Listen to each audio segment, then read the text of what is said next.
ఇది జీవము గల గ్రంథం, ఇది సత్యవేద గ్రంథం.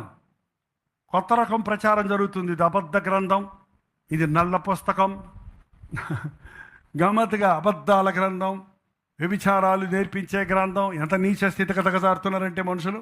చదవండి. This is an unedited book. దీన్ని ఎవరు ఎడిటింగ్ చేయలేదు. రా యాజ్ ఇట్ ఈస్. ఎంత పెద్ద భక్తుడైనా పాపం చేస్తే పాపమే, తప్పు చేస్తే తప్పే. చీకటి బరకలు కప్పి పెయింటింగ్ వేసి చూపించింది కాదు. భక్తులు తప్పు చేస్తున్నా తప్పుగానే వచ్చింది. భక్తులు తప్పు చేస్తే దేవుడిని ఎందుకు నిందిస్తావు? యేసు ప్రభు తప్పు చేశాడా? యేసు ప్రభు పాపం చేశాడా? దేవుడు అన్నవాడు అన్యాయం చేశాడా? మనుషుడికి అన్యాయం చేసుకుంటున్నాడు. మనుషుడు దేవుడు మాట వినకుండా తప్పులు చేస్తున్నారు, దిగజారిపోతున్నారు.